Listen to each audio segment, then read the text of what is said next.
What's wrong with Ron DeSantis' words on Memorial Day? It's not going to win him a general election. That's for sure. I think, the GOP has become farther and farther right. The middle seems to be gone. Is this right, though, this anti-military? Is that right? I think it's popular now in the far right of this country. Any institution that they view as woke is popular to attack. I think it's a losing general election strategy. Is the military woke? No. I mean, the military is progressive in the sense that it's evolving. I mean, we talked about this last week with regard to Tommy Tuberville. It sounds like they want to create the Army of the Confederacy. I mean, yeah, the Army is evolved in that now it allows in women and it's no longer all white and it's moving forward. And that seems to be what they're attacking. I think they're making a really big political miscalculation by attacking the military. They're not attacking politicians. They're not going after Joe Biden. They're going after the military. And that's one of the few institutions in America that still has high popularity ratings, especially among independents. I think they're continuing to drive independents further and further away from them as candidates and this agenda.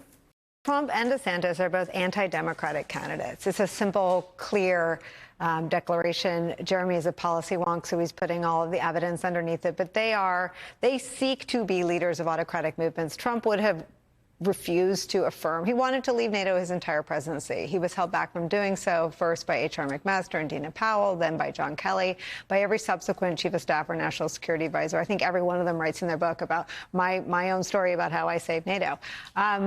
He's not dumb enough to have any of those people in a second presidency. We would leave NATO. How do you make that matter to a military audience? I think they think it matters on a personal level. Right. When they hear a guy running for president say the military is too woke, I'm going to change the military is broken.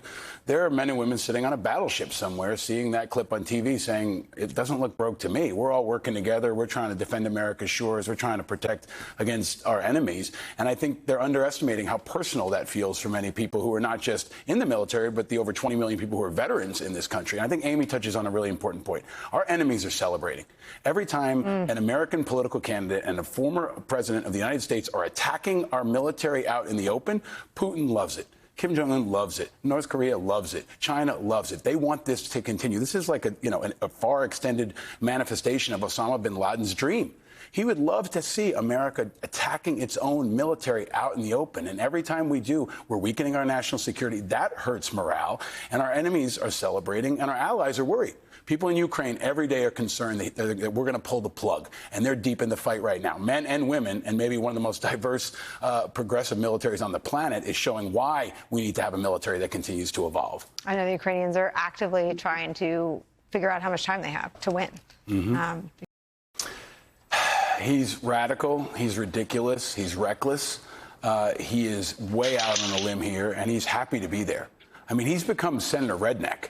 Like, who's the person who's going to pick the ridiculous position that would piss off the whole world, undermine our military, be steeped in racism? This is the same guy who made controversial comments about accepting white nationalists a couple weeks ago in the military. Tuberville has assumed the mantle. I mean, he's going to be the guy. Maybe he's jockeying for Trump and DeSantis' vice presidential nomination, but he's not helping our military. And this is a real deal. Like, this is mucking up the works for the Pentagon across the world. And it's very serious. This is not a game, but his personal political crusade has now undermined our national security. And Republicans need to speak up. This used to be the party of Colin Powell and John McCain. It's not anymore. And Republicans need to speak up. Independents like me will, and I know Democrats will, but this is on Republicans to get them in check and stand with our military. This is the fight of our time. This is the closest thing to World War II we've seen in our lives. Why do we think that the Ukrainians have to have a different standard than we would have? If our cities were being bombed, if our kids were being killed, we would want to punch back too, and we want to punch back in Russia. We got hit here in New York City, and we invaded two countries and started a war for 20 years around the world. Why do we hold the Ukrainians to a different standard? We've got to let them persecute this war, fight for their country, give them all the weapons they need, and not play Mother May I, and understand that war is going to be messy, and they may need to take the fight to Russia to win it.